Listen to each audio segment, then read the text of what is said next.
Welcome, everyone. It's my honor to be with you. Today, we're talking about positioning for power and profit using the Market Positioning Analyzer. It is super fun and exciting to be with you. I welcome you in as we explore one of the important core growth elements, the idea of having a clear position statement that you can use to grow your company. Do you feel like your company is doing great work, but being overlooked or misunderstood by customers? Are you blending in with competitors when you know your offer is actually stronger, smarter, or even more meaningful? Is your team unclear or inconsistent when they describe your company and what you do and why you do it? Would you love to finally, as a brand and as a company, claim the powerful, distinctive position in your market that builds loyalty, attracts ideal customers, and increases your company value? This is why we're here today. Market positioning is the image or identity of a brand in the target consumer's mind relative to your competitors. Positioning is here to differentiate your company, your offerings from competitors in a way that builds preference for your brand among coveted target prospects and customers. The ultimate goal of market positioning is to occupy a distinct and valued place in a target customer's mind. The whole idea is for your company to be seen as distinct, desirable, and different. Today, we are building on the idea of having a flywheel for your company, a growth flywheel. So every concept we talk about in each masterclass is on one of the core growth elements. Today is the positioning statement, one of the legs of the flywheel. And we're going to use the Market Positioning Analyzer, which you can download from aforceforgood.biz/weekly-tools. Why define market positioning? It creates clarity for everyone in your company. When you have a market position, it creates deep clarity about where you stand, what you're building. Second thing is it sharpens your competitive edge. Positioning helps you differentiate, not just describe your offering. In a crowded market, being good isn't enough. You need to be different in a way that matters to your ideal customer.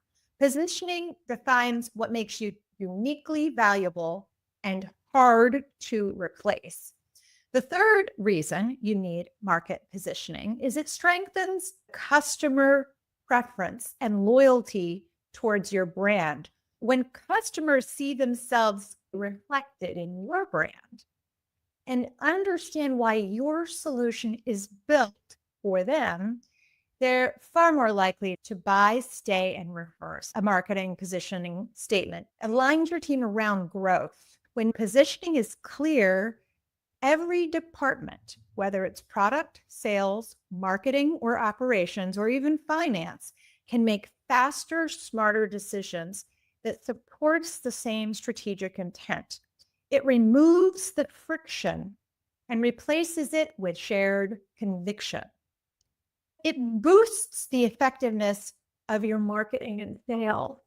Without strong positioning, every great campaign falls flat. You can do all kinds of emails, socials, events, but if your positioning is off, it's not going to be high converting. The sixth reason for market positioning is it increases your company's perceived value. Strong positioning builds brand equity. It's one of the key reasons customers will pay more, investors will lean in, and talent will want to join you. It transforms your offering from a commodity into a category of one. Finally, the seventh reason why market positioning is important is it makes future decisions faster and easier. Should we change this feature? should we target this segment? Positioning provides a filter for decision making. It keeps your company focused on what matters and protects you from shiny object syndrome. Let's move on to the next topic, which is where does this fit on the 4-page growth plan? The 4-page growth plan is a business plan. It's a plan that covers everything over the next 10 years, which is kind of extraordinary. And don't worry if you feel like 10 years is too much. The focus is really on helping you decide every day what to do. It's for you, the founder, or you, the marketing leader, everybody on your team too. In the first page of the 4-page growth plan, the top section is on Know Your Purpose. The bottom section of page 1 and the second page are dedicated to knowing who you serve. And the position statement, you can see it right there on page 2, 3/4 of the way down. That's what we are focusing on today by uncovering your market position in 4 ways. Positioning through contrast, brand identity, making a promise to your customer, and building a statement. We're focused on becoming distinct, desirable, and different. Position through contrast can relate to a lot of factors. Position through contrast. What level of quality? What price? Think about your market. Where do you fit? What are the brands known for being super high quality? And what are the ones that are known for being less quality, more the value option? Which are priced high and which are priced low? Your company might be focused on selling directly to customers or only business to business. So there's also that contrast. So that's a contrast. Also, who you sell to in terms of the size of the companies you serve might be solo entrepreneurs, micro businesses, mid-sized companies, or enterprise-sized companies, right? It might be residential versus commercial. Consider how your brand contrasts with other options in your market. By finding where the contrast lives, you own the place that is meant to be for your business.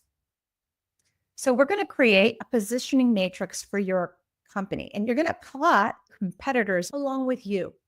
And one of the ways to plot is where you have price along the x-axis, the lower axis, and quality along the upper axis, the y-axis. And we are able to compare in quadrant 1, lower quality, low price, to those in quadrant 3, higher quality, higher price. And so the positioning matrix, we're going to walk through the analyzer today, and you're going to build this. It's a visual snapshot of how your company stacks up against others. There isn't necessarily a better position to be in. It's just knowing which position to own. The only place I would say you don't want to be is in quadrant 4, low quality, high price. It's a very difficult place to be, right? So you don't want to live there. You want to live in quadrants 1, 2, and 3. And we're going to go through and describe what each one of those quadrants represents. Think about companies in your market and think about which ones are on the lower price and they're going for lower quality. Right? So you might find something down there. So captures price sensitive customers looking for most affordable, isn't as particular about quality, enables high volume sales due to low price points, and reduces production costs, focusing on basic functionality.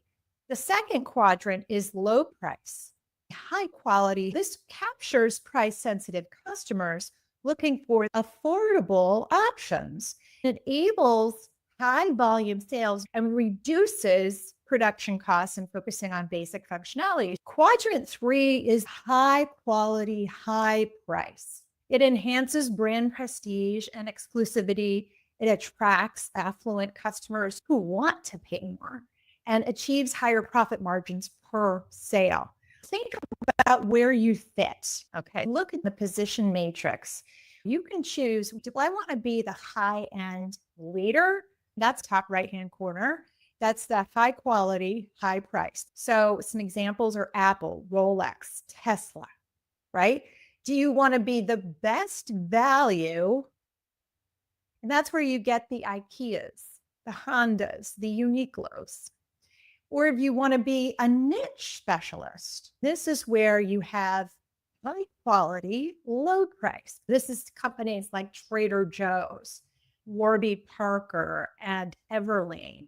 Then you have budget options, lower quality or service, lower price. Dollar Tree, Spirit Airlines, ZTE phones. These are all ways to think about the position in the market. So start to plot out in your mind or on a paper where your company sits and the other players serving the same customer.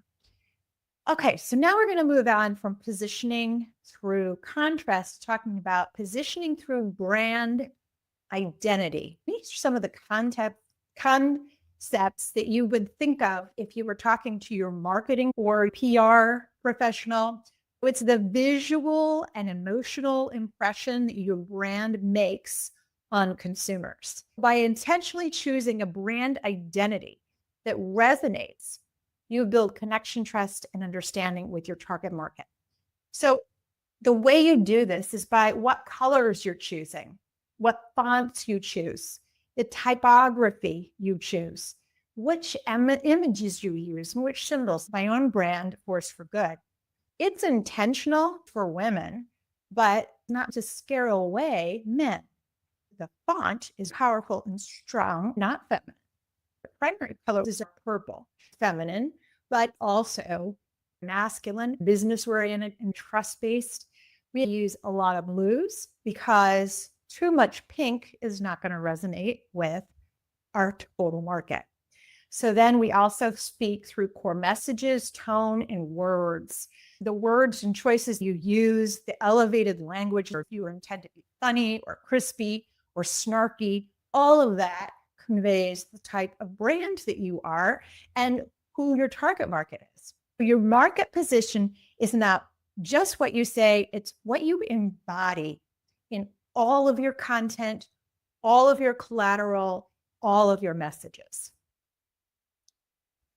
So the next piece here is the way we make a promise. So part of our market positioning is that we make a specific promise to our market. A company promise is your clearest, most compelling commitment to your customer. We have a core purpose, which is the fundamental reason why your company exists. This is a promise. You consistently deliver your problem you solve, the distinctive advantage you bring into a single promise that your audience believes, trusts, and can remember. It's not a tagline or a mission statement. It's a strategic declaration that answers the simple question, why should your ideal customer choose you? What is it that you're promising them that they know they're going to get? What is it your customers know they're going to get from you? Now we build it all together in a position statement. A position statement is a declaration that summarizes a unique brand's value and promise to the market. Use this Mad Lib as a starting point. Name your target audience, your company input, the single most important promise, your company promise, because evidence that supports the promise. So your market position is a sacred agreement between your truth and your audience. Insert that promise and that agreement into your market position statement. And every time you speak it, every time a member of your team speaks it, it becomes your word. It becomes your truth. So let's talk about some examples. So Laura Health, founded by Martina Janikova, is a digital health platform. Their market position statement is for medical practices seeking to improve patient outcomes and profitability. Laura Health is the all-in-one remote patient monitoring and telehealth platform. It automates care delivery, maximizes reimbursements, and enables scalable, high quality care without additional staff or visits. That's one example.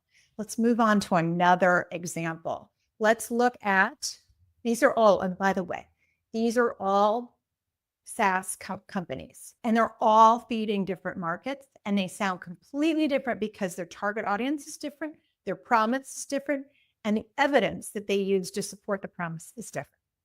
The second example is a company called ActiveTrack, a workforce analysis company for enterprise leaders and operations managers.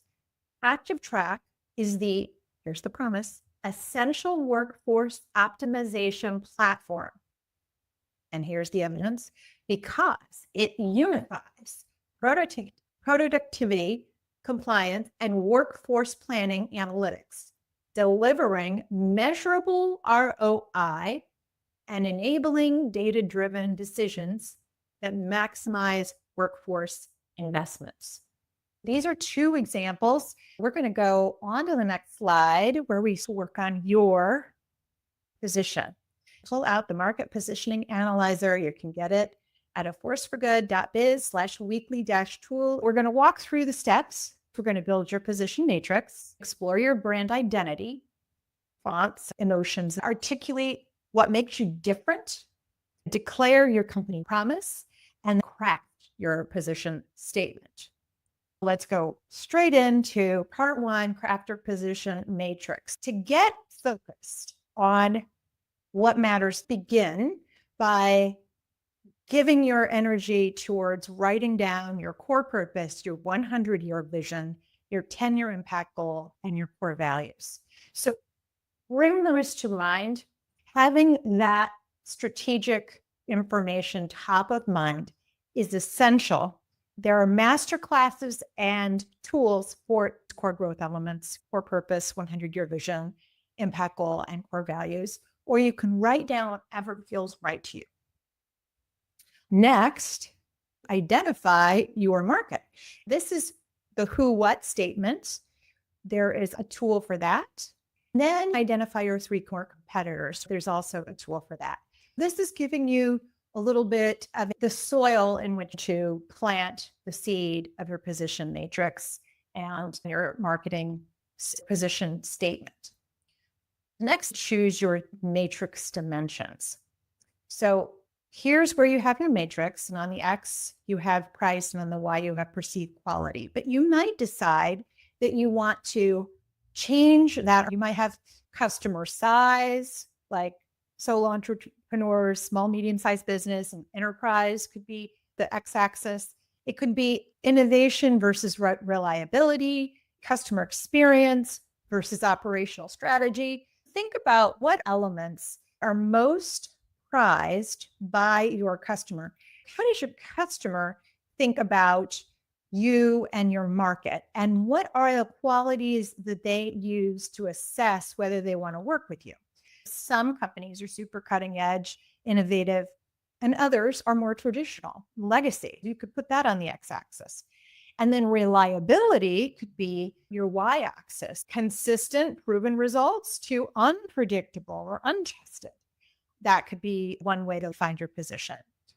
Customer experience versus operational efficiency. On one level, you have a high-touch, personalized customer experience on the one side of the X-axis, and the other is more self-service, transactional, do it yourself. Some customers are happy with self-service, others want bespoke. Another axis compared to customer experience is operational efficiency. Streamlined, tech-enabled versus manual and resource-heavy. So it's good for SaaS companies, healthcare companies, service-based companies. You might look at specialization versus breadth. Some companies are niche focused. You might be someone who only works with a particular market or only works with a particular small part of a bigger need for solutions. You could be not in the CRM space, but in the email marketing space, right? Identify the specialization versus industry focus and where you fit. Characterize your market. create a plot of two extremes, the X and Y, and write down your top 3, 4, 5 customers and yourself. Where do you fit in that picture? Start to see what that picture looks like as you plot out your competition, you plot out yourself. You've plotted your competitors, and now explore your brand identity. What is your brand personality? Bold and edgy? Think Nike. Warm and empowering? Think Dumps. Sophisticated and high end? Think Chanel. Playful and curious? Think MailChimp. So pick 3 adjectives that describe your brand's personality. Number 2, how do you want customers to feel? This is about emotional resonance. What's the emotional outcome of working with us? What's the emotional outcome your customers will feel? If you want your customers to feel confident, inspired, relieved, supported, seen, understood, and empowered, think about what you would like them to feel. And then what makes your brand different from competitors? Focus on approach, philosophy, depth of service, tone, culture, outcomes. So think about where you fit. Brand identity is the soul of your positioning. Get this clear and everything else will align. Your messaging, visuals, pricing, and sales. Great. Now we ask about elements of your visual brand. How do you communicate your brand visually? What are your brand colors? Write down what that is. And then I encourage you to go and see the psychographics of those colors. What does that communicate? What are the fonts you're using? And look to see, is it a serif font? Is it a sans serif font? Is it a calligraphy, human writing? All of these communicate different things to the market.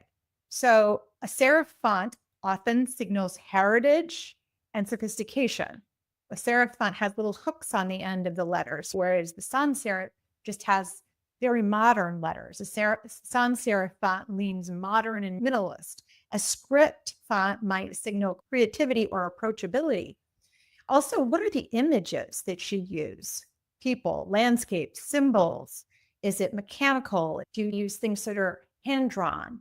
Within the Force for Good brand, the choice of using a flywheel and making the logo part of the flywheel is very intentional.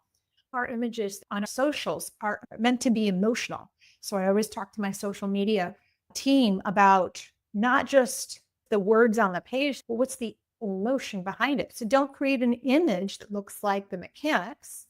Create an image that looks like the feeling. For another company, they would want it to look very mechanical because that would be their brand positioning. So think about what your images are, what symbols are for you, and how you would describe your brand. So describe your brand in 3 words. What would be your brand? 3 words. These are traits, how your brand shows up. Example might be empowering, clear, visionary. Think of distinctive adjectives. Also think of 3 words that describe the tone of your brand. This is the voice or flavor of your communication when you're talking to your marketing person and saying, this is the tone, this is the energy that I want to communicate. This is the voice we want to convey when you're writing. For example, it could be warm, wise, energizing, bold, professional, technical, analytical, friendly, honest, encouraging, funny, smart. What is your energy? What is that tone? 3 core messages, recurring truths that you want your audience to believe. And so for Force for Good, we talk about women-led business scale with profit and purpose. Your difference is your greatest advantage. What are those messages for your company? Think about all aspects of your brand so that you can delve into your position. Now we're going to think about your differentiation. So this first question is, what unique features do your products and services offer? What are those distinct features, the differentiators? This is the tangible differences in what you deliver. Think functionality, structure, accessibility, customization, pricing model, integrations, speed, or results. Examples might be our onboarding process gets clients fully launched in 48 hours. Others take weeks. We use a tiered subscription that scales automatically with client usage. Most competitors have static plans. Our platform includes AI-driven insights tailored to women-led teams, something no one else is offering. Be specific. These are your unique features of your products and services. Next, think about differentiation. How does your customer experience stand out? Customer experience is a huge differentiator, especially in service, tech, and healthcare. Consider each touch point along the customer journey: onboarding, support, follow-up, user education, delivery speed, packaging, relationship building. Think about all those moments with your customer, how those interactions occur. Is it with technology? Is it with a person? Does the person come to you? Is the person in the office? So some examples about how your customer experience might stand out is we assign every client a dedicated strategist, not a rotating account manager. Our clients never have to chase us. We guarantee a 24-hour response time. We host monthly CEO roundtables for our clients to connect and grow with each other. So these are some ways you can separate yourself from your competition. The next question is, what market needs are you addressing that others are not? This is where you name the gaps your competitors ignore and why these places matter. Think about what frustrations, unmet needs, or underserved audiences do you serve best? In my home health business, we had a unique part of our operations. We did not just a patient care plan, but we also did a care plan that talked about the personal needs of the home, the family, and the patient. We would send somebody out specifically to look at what the curated care plan would be. This included all kinds of preferences about the home. And this is because having people come and go out of your house can be very uncomfortable if it's happening all the time. This was this curated care plan that we constantly were updating and making sure that we were really meeting the desires of the home. So here are some other examples. We support post-exit founders launching their second venture. Most platforms focus on first-time founders. We make sustainability practice for small business, not just large enterprises with big budgets. We provide fractional service for growth stage companies that can't afford full-time hires. These are ways to differentiate yourself. How does your company's expertise and knowledge position you differently? Focus on the depth of your insight. How does your company's expertise and knowledge position you differently? You're looking at your story, your earned wisdom, your lived experience. And this can be you, the founder, can be a view of your team, be it people in the business that have created your technology, the scientists or engineers. What made this special or unique? Or is it particular about how you gathered all of the content? Was it built and acquired through multiple people? Think about what perspective do you bring, does your company bring that others cannot replicate? What do you know that shifts the outcome for your customers? So, examples. Our team includes healthcare operators, not just consultants, which means we've lived the problems our clients are solving. We've scaled 3 8-figure companies ourselves. So we teach from direct experience, not theory. As a founder of Color, I understand the cultural context and systemic challenges. These are ways you can place your knowledge and experience as part of what separates you from the competition. So write down a few bullets on this question number 4, to help you understand how your knowledge helps you stand out. Capture which differentiators make your dream client say, finally, someone who gets it. So look and see, where is it most important for you to be unique and different? Where are you solving their big problem or showing up in a particular way that will make all the difference? And this is your key differentiator. Part 4 of the Market Positioning Analyzer, a company promise. Company promise is your clearest, most compelling commitment to your customer. Think about that. It's the value you consistently deliver, the urgent problem you solve, and the distinctive advantage you bring, distilled into a promise to your audience. We started with the primary urgent problem your company solves. We talked a little bit about that on the who, what analyzer. That's another tool we use. If you didn't do that exercise, no worries. Just write down, what's this primary, urgent, and important problem that is so important, most important to your customers? And then what do your customers value the most? Think about their values.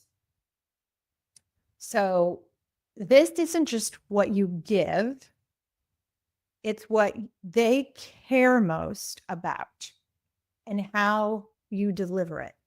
So this was a big part of the Illume package. Everybody was providing nursing care, but how we did it in this remarkable care way, where we had a curated care plan and we found out how people wanted everything done in their homes, how they wanted to be spoken to. So the examples could be, they want speed without sacrificing quality. They care about being seen, understood, and empowered, not just served. They value personalized guidance over one size fits all advice. They want ease, trust, and expert support without handholding. So what makes them choose you over the other companies? Next, the question becomes, what is the unique strength of your company? This is what you do better than anyone else. It could be your approach, your team, your depth of knowledge, your tech, your lived experience. It could be, we combine deep industry expertise with an emotional intelligence, rare in our space. Our proprietary framework turns abstract vision into practical execution. Our founder has built and exited 3 companies. Our advice isn't theoretical. What is that unique strength of your company? How does your company impact customers' lives? Look for both tangible and emotional results. Think confidence, clarity, and wisdom. What are those impacts? We give founders their time back and their energy. Our clients lead with a clear strategy and self-belief to execute it. We help teams communicate better, grow faster, reduce turnover. What is it that your brand is delivering to us? How does your company impact customers' lives? And then we can begin to answer the question number 5, which you're going to find on the next page. What is the single most important promise? This is where you ask yourself, what is the single most important promise your company is committed to delivering consistently, confidently, and without compromise? This is the commitment you stake your reputation on. Your promise should be specific, have a high value outcome, be believable and achievable, bold, but not inflated, emotionally resonant, and strategically smart. We promise to help women founders scale their companies with clarity, profitability, and freedom. out. Think about your big promise to your customer. What are you willing to guarantee with your brand every time? Write down that promise. This becomes your company promise. Next, why should your customer believe in this promise? This is where trust is built.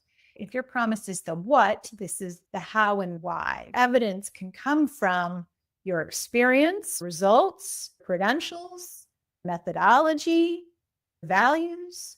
Why should customers believe in your promise? You have experience with 500 customers across 12 industries. Your clients reduced churn by 40%. Our team has scaled and exited a certain number of companies themselves. We use a proven proprietary framework. We don't just say we build trust through transparency, follow through, and care. We've been given 5 stars through the Medicare CMS guidance system, whatever it is that will help to say that, yes, the promise you're making is the promise that you can deliver. What promise are you going to deliver, and how do you demonstrate that you are delivering it? And so now the last piece here is where we go on to develop your position statement. Your position statement is the declaration of everything we just discussed. It's a declaration that summarizes your unique value. Draft it now, right? Your target audience, the specific market you serve. Right, comma, your company name, promises to, then your single most important promise. For your target audience or company, promises just because, and then the evidence that shows you can support this promise. This is your position statement. Grounded in all that context. You thought about your visual brand positioning, where you fit against your competitors, right? What your promise is, what your customer needs. So this is all grounded. Your core purpose, core values, long-term goals, 100-year vision. All of this is now here with this statement. Congratulations, add it to your 4-page growth plan. Notice that this is going to help you be distinct, desirable, and different.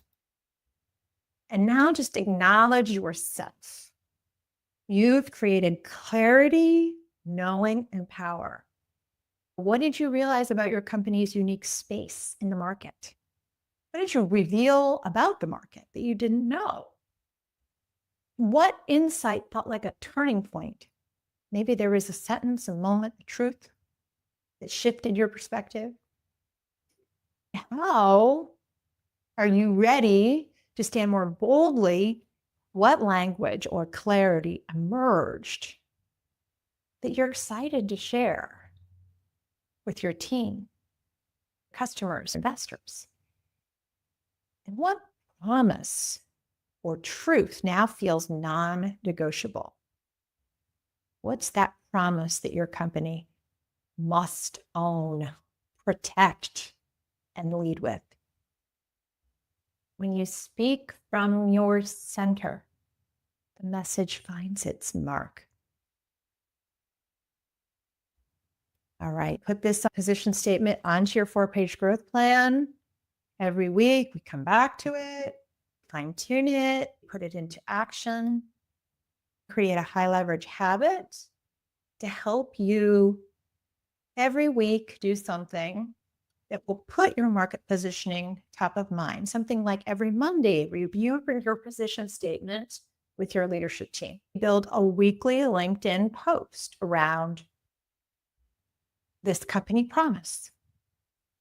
Host a 15-minute Friday recap with your team to identify where your messaging aligned or drifted. Create a shared promise wins channel in Slack to celebrate moments when your brand stood tall and lived its promise. Pick one habit to implement. Add to the existing daily, weekly, monthly rituals you already have. What about a high potency action? What about one action you can take that will really move things forward? Ignites progress, removes friction, signals change to your company. So what's a bold action you could take in the next 7 days or even the next day? Update your website homepage. Rewrite your sales pitch. Add your company promise to 5 pieces of collateral. Host a feedback session with 3 customers to validate your unique position. Train your team on how to describe your company in one clear sentence, your position statement. Host a training this Friday and bring in pizza or sushi. Deliver your position statement. Today, you defined your position market statement. You looked at parts of your positioning, including your competition matrix. You looked at your brand in terms of the visual elements, the feelings of your brand, the messages, and decided on a company promise. You did all of this with the market positioning analyzers. You can use this tool again and again. You integrated this into your 4-page growth plan by adding that marketing positioning statement. You might now see other elements that you want to shift. You identified a single high leverage habit and one action to do in the next 7 days. So you did something powerful today. You clarified the promise only your company can fulfill. Next, pick up a copy of A Force for Good. Section on marketing positioning is in chapter 6. When you buy the book, you get the full toolkit. You can get it at aforceforgood.biz/book. Every week, you can get access to a free tool. Just go to forceforgood.biz/weekly-tool. Every week, you can implement one tool at a time. And every week, your flywheel is just growing and spinning. Thank you for joining me today. Thank you for discovering where you and your company is meant to lead. Remember, the world is made better by women-led business. Let's all go make the world a better place.